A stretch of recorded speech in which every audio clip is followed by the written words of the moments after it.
The Shifter Under the Monastery, by Maria Gunko, published on April 23, 2024. Among the renowned succession of Lori region's medieval monasteries, Sanahin, Hagpat, Aktala, and Odzun, Kobayr is somewhat of a hidden treasure. Constructed from grayish local stone, it is hard to spot at the first glance. Nestled organically against the sheer rock of flat mountains, Kobayr stands on the edge of the Debed River's deep gorge, blending with the natural environment like a chameleon. Walking to Kobayr was one of my favorite routines while living in Lori region. 2 routes lead to the monastery complex. I usually ascended a smooth path through mulberry trees and blackberry bushes, then descended using a snaky path through the village. Beyond the main church, with a desolate altar and broken dome, I ventured into the richly decorated arch and walked over the century-old khachkars that pave the surface up to the hilltop chapel. The restoration workers hastily assemble a small table and a bench of rough wooden planks here to chat and drink oriental coffee from small, colorful cups. Over the weekend, when work stops, these cups would be gathered tidily in the middle of the table, a reminder of the workers' presence. After a moment or two catching my breath while overlooking the town of Tumanyan that lies below, I followed an overgrown path to another chapel secluded in the woods. I spent countless hours there in the cool chambers, reading books, writing notes, or simply daydreaming in solitude. Filled with gusts of wind and bird songs, this was my long-standing hideaway, a sanctuary holding intimate secrets.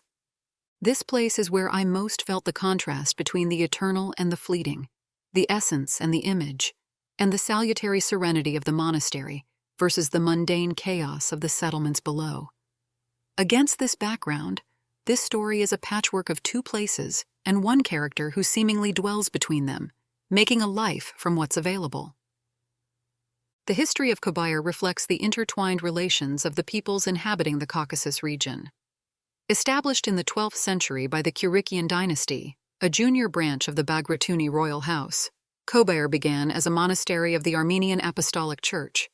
It later passed into the hands of the Zakharians, an Armenian dynasty serving Georgian royalty, aligning Kobayr for a while with the Georgian Orthodox Church. Its stone walls are a testimony to those events, where Georgian inscriptions are interwoven with Armenian script. The main church, dedicated to St. John the Baptist, is adorned with frescoes that once burst with celestial blues and earthy reds.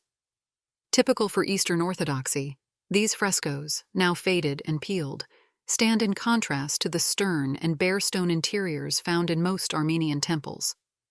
Kobayr attracts those who seek solace in its solitude, scholars who wish to decode its stories, and travelers enchanted by its serene decay. Names etched into the walls in various languages bear the footprints of those visits.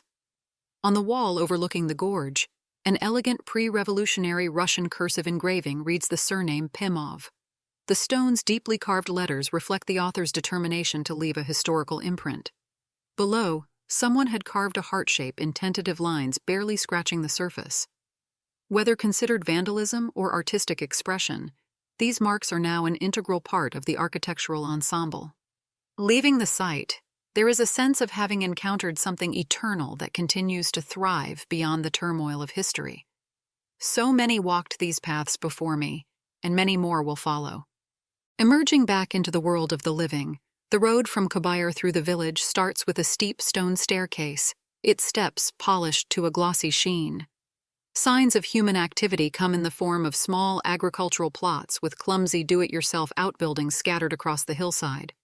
Soon, typical 1- or 2-story village houses made of local materials appear, featuring stone bases and walls, wooden frames, and roofs of clay tiles or metal.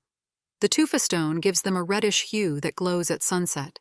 The thick stone walls keep the interiors cool in the hot summers and retain warmth in the cold winters.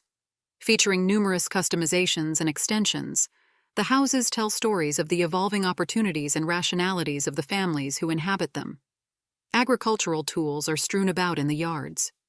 Dried fruits and wild herbs hang from the beams. Men make and repair things, women tend to household chores, while children and domestic animals are left to themselves. The space of the village is filled with voices and chaotic movements. The dowdy, unorderly structures vibrant with life cannot differ more from the elegant but abandoned monastery complex.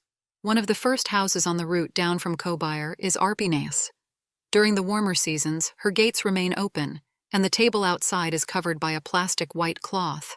Once someone comes in, Arpine swiftly greets them. I've always admired the image of her walking down the stairs. Arpine, a statuesque tall woman in her mid-50s, is a sight to behold. Her slightly curly, long dark hair is scattered over her shoulders. Her ankle-length floral skirt sways gently with her graceful movements. Saying hello, Arpina hurries to prepare coffee, which she serves with homemade gata and fruit jams. Entertaining guests with humility in her eyes, Arpine talks of God and sings Armenian songs a cappella. On the table is a hardcover Bible. In English. This little detail is what gives her away. While the scene appears idyllic, it is not real. It is a beautiful spectacle for unkeen tourists in search of authenticity, much like the developments described by the French philosopher Guy Debord, where being is replaced by having, and having by mere appearing. The persona of a traditional religious village woman is a role shaped by socio-economic changes after the collapse of state socialism, and inspired by proximity to Kobayr, that aligns with the overall commodification of social life in the course of neoliberalism. In reality, Arpine is a laid-off former chemist who worked at the Vanadzor chemical plant. In search of ways to sustain her family, she left her urban apartment and bought a plot of land in the village, a common example of post-Soviet crisis ruralization. Among the researchers trading cheap Turkish clothing at the market, architects sweeping the streets, teachers becoming taxi drivers, Arpine's new life and profession in the hospitality industry is not among the worst. Her flawless ability to seize opportunity and adapt to the context is commendable. It takes some effort and creativity to get below the surface of the spectacle, but it pays off. From a humble, religious, hospitable housewife, Arpine shifts to become an emancipated, cynical skeptic, skillfully navigating political debates about the future of the region and poignantly criticizing the current government. After an hour or so, when the gata is eaten and a liter of coffee is consumed, it's time to say goodbye and discreetly put a few thousand drams under a napkin. The show ends, and the curtain falls.